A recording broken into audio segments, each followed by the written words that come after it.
I wanted to provide a little bit of information on the BMW G310GS and do that with the backdrop being a ride I recently took with my wife through the Wasatch Mountains in Utah, USA. As this video is playing, I will just go over some of the things that stand out about the motorcycle, as well as some of the things that others say about the motorcycle, both positive and negative, and what my overall experience has been with it. Specifically, I'll go over the types of riding I use this motorcycle for, again, the pros and the cons, and whether or not I think it's a good beginner bike, and also share some of my thoughts on what others have said about the motorcycle. The first type of riding I want to talk about is what's taking place right here. Twisty canyons and riding two up, or with a pillion, whatever you prefer to refer to it as. Essentially, it does fantastic with riding two up. Just so you know, I am 5 foot 8 inches and about 175 pounds. My wife, who is on the back of the motorcycle in this ride, is about 5'2" and weighs about 112 pounds. The road that we're riding on here is Provo Canyon, and it does increase in elevation, and the speeds get up to 65 miles per hour on this road. And the bike had no problem keeping up with traffic, and it is an absolute blast through the curves. And honestly, there aren't a lot of curves on this road. I go in much tighter, smaller canyons with a lot tighter curves. Anyway, this motorcycle handles that exceptionally well. I still have the stock Metzeler tires on it, which are definitely more road oriented. I thought about changing them, but I do most of my riding on road and light off road. I have a couple of dirt bikes, so I don't have the desire to take this into really aggressive off-road situations, though I have done enough off-roading on it where I've come to the conclusion it does it just fine, as long as your expectations are realistic for what this bike was built for. There are later portions of this video that show us riding two up on the freeway. I had no problem maintaining highway speeds of 80, 82 miles an hour. Now, some people wonder about the buzziness of the bike. Yeah, I felt some buzz in the foot pegs, but honestly, it didn't feel that bad. I didn't even notice it after a while. So the buzziness, not that it went away, it just wasn't an issue at some point at all. Here you can see me overtaking several semi-trucks.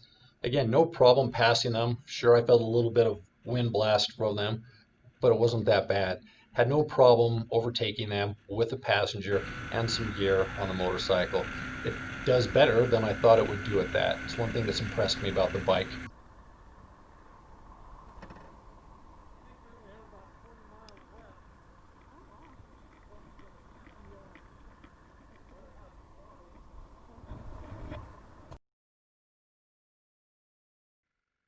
The last thing I'll say about riding two up is it's comfortable.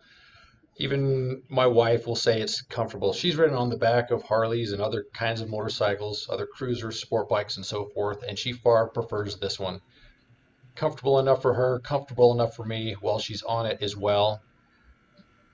I don't think either one of us really want to go much more than an hour without getting up and walking around a little bit, but that's the case with any bike I ride. And anyway, the seat on this particular bike is just fine. Still have the stock seat. Got just enough support, but we do like to get up and stretch our legs, but not because it's so uncomfortable, because it does just fine, like I said.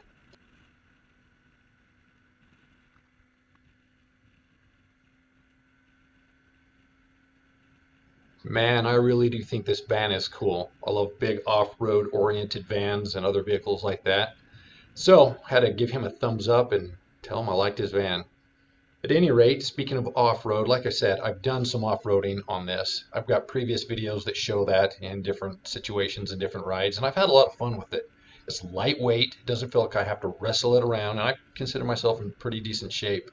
But because it's lightweight, it handles off-road just fine. A little bit soft on the front forks, as if there's rear forks. Anyway, the front suspension is a little bit soft, and that can be annoying at times. that's when I'm pushing the bike a little bit harder past its intended limits. Yes, there are upgrades to the forks. I'm not concerned about that. And I'm just fine with changing the preload on the rear suspension, especially for 2-up. But it handles off-road just fine. If I were to do any more off-road than I do, I would change the tires and get a more aggressive dirt tread. But the kind of riding I do off-road, I know I'm being repetitive here, it does great. You can check out some other videos where I show some of that, and I have enjoyed that quite a bit. Also, because I don't do much off-roading, I haven't worried about bark busters or an engine guard or anything like that, though they are in the future because, like I said, I do a little bit, and I don't want to risk too much damage to the motorcycle when I lay it down in those riding conditions. I did get a radiator cover because I took a rock to the radiator. Pretty lucky it didn't puncture it. So I hurried and ordered a little GS 310 printed radiator guard, and pretty glad I've done that. I would recommend doing that. Now I want to get the metal engine guard as opposed to the plastic one there for the same reason. Just a little bit more protection. You could hit a rock out on the freeway, so it would be nice to have that either way.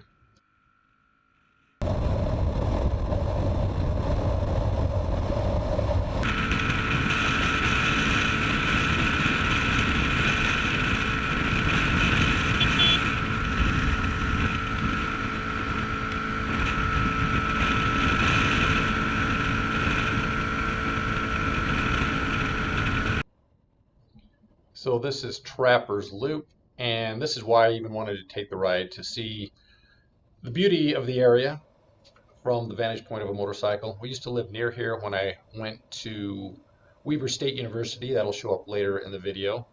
Anyway, as I'm saying here, this was the point of the ride.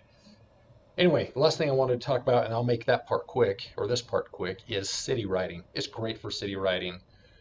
It's lightweight, it's great for lane splitting. Handlebars are a little wider than a typical road-only bike, but it's great. Sometimes a little tall feeling, but not bad.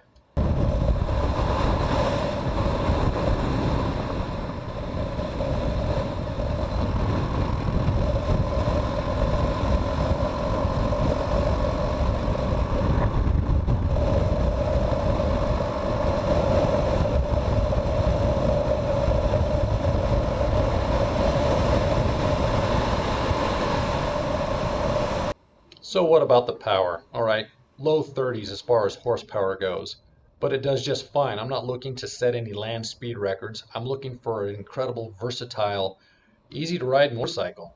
And this does it. It has enough power to do everything I've wanted it to do, and more. Usually pleasantly surprised by this.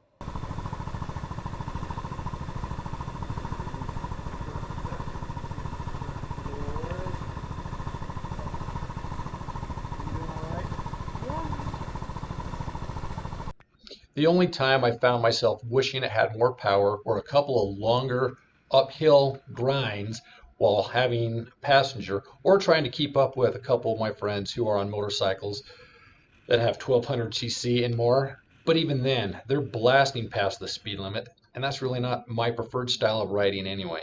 I like to go a few miles per hour over the speed limit when it's appropriate, and I have no problem doing that. I don't have the desire to do 100 miles per hour at all. So for me, the bike is right on with the amount of power, even though, like I said, occasionally a little bit more grunt would be nice to get up these hills.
So, is this a good motorcycle for beginners? Absolutely yes, but I'm not a beginner. I've been riding for more than 30 years. Don't consider myself a beginner at all. I'm not an advanced expert, but tell you what, I don't need all the rider assist mechanisms and controls on other motorcycles, and I'm having just as much fun on this motorcycle as I've had on any other motorcycle I've ever owned. Sports bikes, cruisers, you name it. I'm having a blast with it. And it is funny that the beginner bikes don't have all the rider assist features. It's the motorcycles for the so-called experts that have all the little helps programmed into the motorcycles for them. So while I would appreciate those and enjoy that kind of riding, this bike is great. It's fun, wonderful bike for a beginner, as well as those intermediate or even advanced. Just anybody who loves motorcycling will love this for what it is.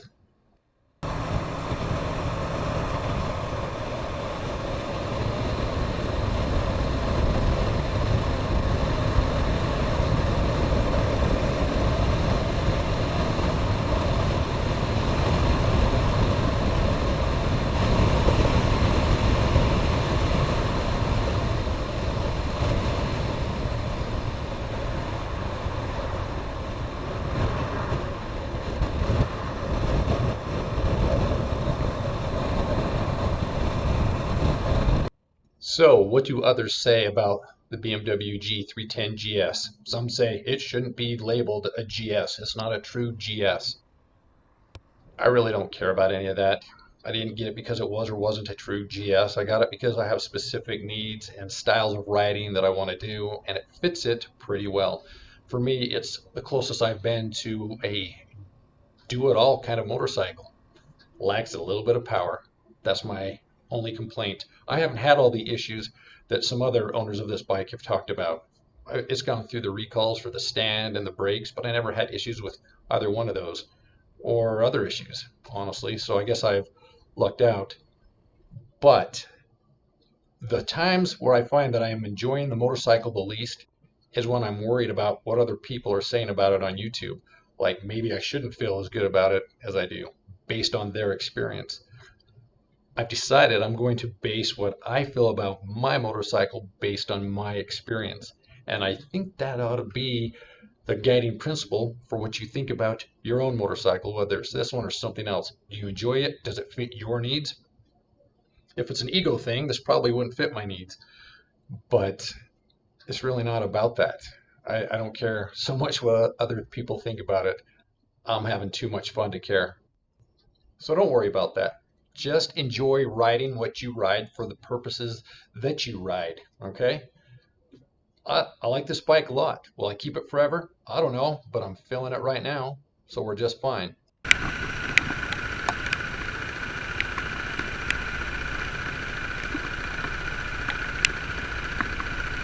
So just to recap, this motorcycle does great. Even with a pillion, it has enough power to do what you need it to do. It might lack a little at times for what you want to do, but it takes care of what you need to do. It's great in the city, and it does well off-road. It could do even better off-road if I changed the tires, offered a little bit more body protection to the motorcycle. But it does great city, off-road, highway, freeway, twisties especially. So I've been having a great time on it. It's inexpensive, it's been reliable, and it's been an absolute blast to ride. I can't overstate that.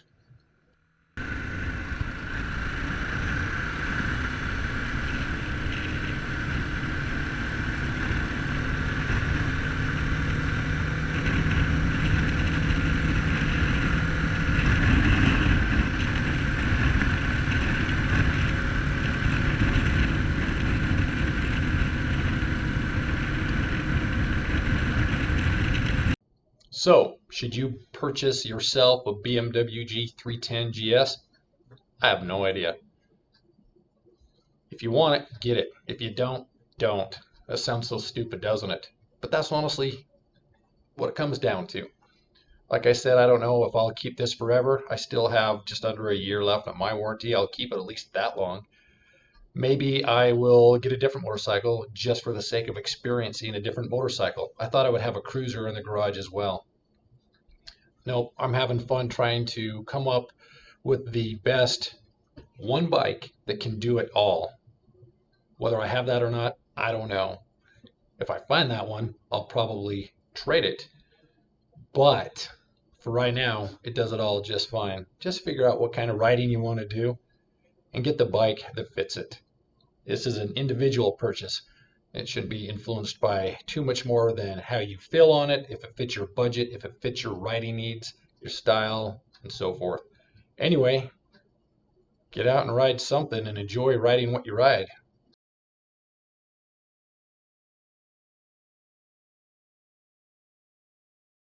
If your point is to have a fantastic time riding, overall, in a variety of ways, this is a fantastic bike. If you're more concerned about impressing people and keeping up with the fast bikes, this may not do it. So again, figure out your purpose for riding and enjoy the ride. All right, y'all take care now. Bye.